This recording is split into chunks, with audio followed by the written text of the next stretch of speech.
So while your identity is socially constructed, there's more than one source from which you can draw from for that identity to really have been constructed from, or for it to have arisen from. So I did a study a while back in my dissertation, actually, and it was on entrepreneurial identities. And so I used that case of entrepreneurs because I think they provide a unique sample of people to study identity development. Now, of course, as a sociologist of work and careers, that's also the kind of area that I would focus on. But what I'll be talking about in this mini lecture is something that applies to multiple kinds of identities, not just professional identities, even though that happened to be the sample that I used. So entrepreneurs are an interesting case because people who are entrepreneurs are often, they have a lot of affinity for that entrepreneurial identity, right? So you can think of some professions where people, really kind of connect with their professional identity more than others, right? If you're a service worker, you probably think of your job as, just a way of getting a paycheck because your real identity is outside of that day job. But take like doctors and lawyers who get really wrapped up in that, maybe the prestige or status of their title, and it's really close to who they are as a person. And you hear stories of people who retire and then they die pretty quickly after because they don't even know who they are outside of that primary professional role they play. Well, entrepreneurs are similar to a lot of those people in that it becomes very powerful in their identity. But unlike some of those other professions that I just mentioned, there are far less clear-cut milestones of when you become an entrepreneur, right? When you become a doctor and a lawyer, right? Did you pass the bar, the medical exam? Are you a licensed attorney? Did you do your residency at a hospital? Are you practicing medicine with patients or practicing law in the courtroom, right? There might be more than one milestone, but they're pretty clear-cut for each stage as you progress towards that professional identity. But that's not the case with entrepreneurs. Right? They have to somehow determine that they have become an entrepreneur, and people decide that in different ways at different points. Right? Was it when you first came up with an idea for a product, or was it when you, incorporated your company, or made your logo, or a business card, or a website, or have your first product, or got your first sale, or sold the company? I mean, I could go on. There's many of these different markers, and people choose to craft their professional identification with that title entrepreneur at different places. So I thought it'd be an interesting, group to look at. Now, in the sociology literature around identity, there are three main traditions of how identity is formed. And so I labeled those individual internalization, contextual performance, and collective mobilization. In my findings of these entrepreneurs that I studied, they divided into those three different camps. So I want to distinguish each of these three camps to help you understand these are the three ways that identity is formed. But I also want to highlight at the outset, these are not mutually exclusive. They can reinforce one another, but they do emphasize different components of identity construction. So first is individual internalization. This really emphasizes usually an identity that you developed in primary socialization. You feel it's a core trait of who you are. Maybe it seems like something that's just always been a part of you. You can't really think of a time before you were that identity. And no matter where you are, different social contexts, that identity seems to carry with you cross context, right? It's pretty stable. It's sort of a stable trait in you. Then there's contextual performance. This one's much more dynamic. It's usually an identity that you developed during secondary socialization, a little bit later in life. Maybe it's a profession, maybe it's a religion you converted to later in life, or a kind of relationship you discovered or decided to participate in later in life, or at least past primary socialization.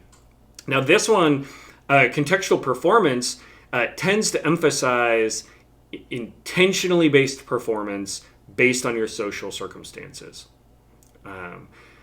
To use my entrepreneurs an account to distinguish these two, those whose entrepreneurial identity was in the first category, individually internalized, they were using stories from their childhood to say like, I've always been entrepreneurial. I have an entrepreneurial spirit. It's just part of my personality trait, right? And so if you think that of yourself, then then of course if I say, well, what if you go work for a traditional company? Are you still an entrepreneur? They're like, yeah, I'm still an entrepreneur, whether I'm running a startup or not, because it's in me. It's a way of thinking. It's a mindset, right? It's a kind of trait. Now, they happen to be trying to do a startup, but even if they don't have a startup in the future, they still think they're entrepreneurial. That's very different than those in the contextual performance camp. They're very concerned with faking it till you make it, or not overclaiming the identity too early. They even have this term they kind of derided each other with called wantrepreneurs. And that was used for people who were claiming the title of entrepreneur before they had achieved enough milestones in that direction, in terms of however they judged each other. This one funny story. This interviewee is telling me they're at a cocktail party for a startup event, and one of his friends, he was introducing them to some people, and his friend had just gotten started with his very first company. It wasn't even incorporated yet. It was still just in the idea phase. And when he introduces them to the other people in this circle, the friend said, they ask him what he does, and he says, "I build companies." And the interviewee was like, "Oh my gosh, this guy's full of BS. Like, he hasn't done, anything yet. And he's claiming this identity of entrepreneur. I build companies." And that was laughable to him, audacious even, right? Because he hadn't achieved it with milestones, with performance. He hadn't proven it through his actions. And then still there's a third group where the entrepreneurial identity, or any identity we could be talking about, is collectively mobilized. And that means that this identity emerges more from the in-groups or core referent groups that person is involved with. So for the entrepreneurs in my study, if they were on a startup team, usually with a best friend or a romantic partner in a few cases, and asked them, "Are you an entrepreneur or not?" they would say, "Yeah, well, I'm part of a startup. So we're all entrepreneurs because we're part of a startup team." And it was the team membership, the team participation that gave them the status for their identity and to feel confident in that identity. Now, there are some distinctions between these groups. So as I already kind of mentioned, between the individual internalization and contextual performance group, one of them views identity as durable and stable across social contexts, whereas the contextual performance group views identity as more dynamic and performative, right? So maybe you can code switch, or maybe you perform that social role or identity differently based on the context you're in. And so if you leave this social context long enough, that identity might be more fragile. But, they're often much more eager to prove that identity, right? Whereas some who are individually internalized, they're like, well, it's just part of who I am. I don't have to prove anything, right? So let's switch to another example. Take religion. Take one person who grows up in a religious family and, thinking they're part of religion, for somebody who converts to that same religion later in life and feels like they're not always, maybe performing it well enough, and they're striving to do it harder, and they really want to, be a good Mormon, evangelical, Muslim, whatever it is. There's going to be a kind of difference here, right? So the person who feels like, well, it's just part of me, whatever, I can be in any environment, and that's still just who I am. But the person who converted later might be like a little more nervous if they're not in certain social contexts, that identity might not be strong enough to hold. But it also gives them a kind of energy, I guess, to really get them to practice and try to prove and perform that identity. So durable across contexts versus dynamic in different social contexts was one difference. When we think of contextual performance and collective mobilization, there was a main tension between those two, but it mainly had to do with where to draw boundaries. Boundaries are very helpful for identity formation. Now, in the collective mobilization camp, it was important for their identity to draw a boundary between us versus them. And that's very common in the literature around identities that are collectively mobilized, which largely comes from social movements literature. Right? If you're part of a social movement, most effective social movements have a clear opponent, right? So there was somebody who wronged them, and they have grievances. Maybe it's a union, it's part of the labor movement, and it's against the owners or employers of the company, right? Or maybe you're an environmental group, and it's against the polluters. But the boundary is the us versus them boundary. You define your group identity in part by what or who you're against. That was different for the contextual performance camp, where they tended to draw the boundaries within their own group, but in a kind of hierarchical fashion, right? Think of he's just a entrepreneur. He hasn't actually proven it yet, versus those who have really, gone higher. So there's sort of a status hierarchy, and they draw the boundaries between those who have performed the identity more, solidly or displayed it more effectively, masterfully than those who had not, or those who are newer in it. So where do you draw those group boundaries? Is it between groups or within groups in a kind of status hierarchy? Lastly, there's a key tension I found between the individual internalization group and the collective mobilization group. So for the individual internalization group, your identity is really reinforced by your self-schema, the way you think about yourself. Yes, of course I'm a Christian. Of course I'm an entrepreneur. Of course I'm a black person, right? Whatever that identity is that's been with you forever, you have this internal self-schema, and internal individual life experiences reinforce that self-schema to you. Right? You've had experiences that match in your mind what it is that people with your identity have gone through. Whereas in the collectively mobilized group, it was group experiences of solidarity that created and reinforced that identity, not so much the individual experiences and self-schemas, right? So the entrepreneurs were like, well, we went to this pitch campaign event together, and we pitched our product on stage, and we got a funder, or we were running out of money, and we all knew we had to double the hours we worked because our funding runway was going to be out, and we weren't going to stay in business if we didn't land some sales, and we doubled down, or we went on a team retreat, and we really built our bonds, and we whatever the story, their identity was one of group solidarity, group experiences versus individual experiences. So again, these aren't mutually exclusive, and it's not like your identity, one identity is more true than another, although the people within the different camps might have opinions about that. But what I'm identifying here is that identity can be socially constructed from any of these three sources. There will be some differences, and perhaps an identity is even more robust if it draws from more than one.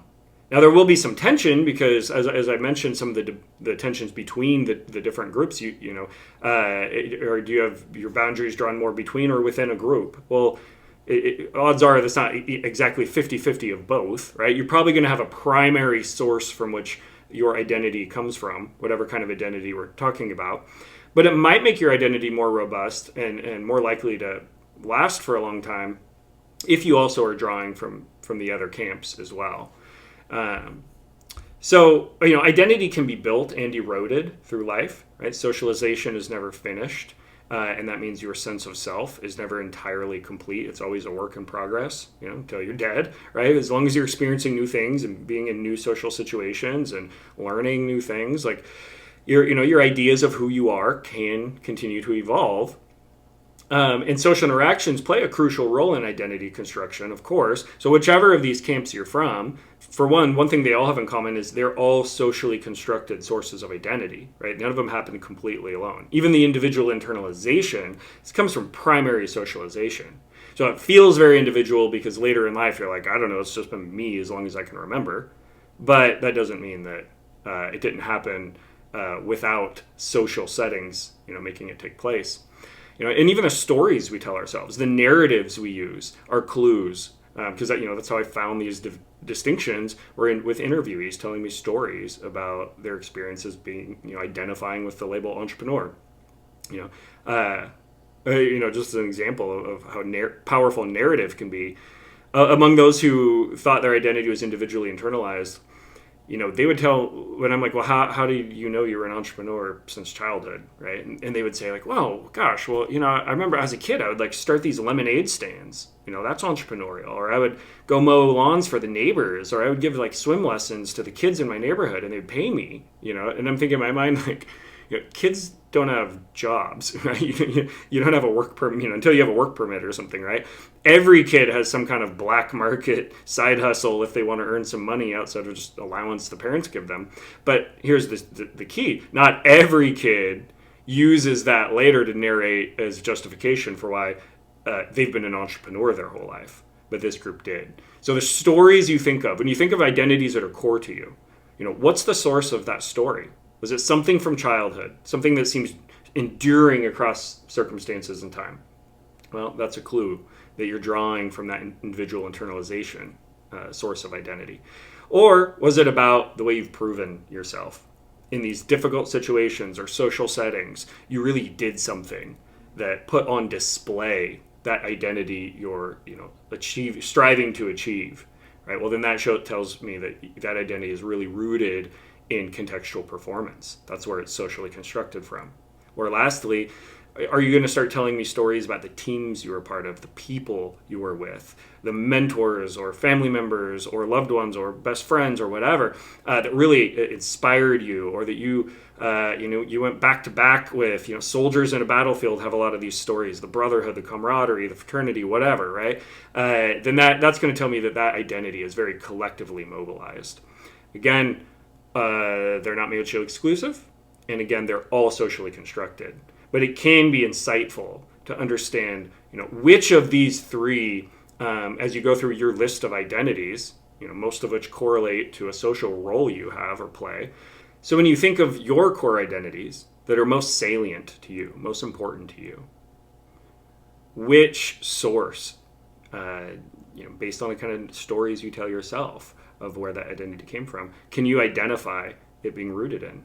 And if that's an identity you really want to develop, then look at the other two, traditions of identity and see if there aren't some ways you can start building some narratives and building some support for that, beloved identity you have from those two other camps.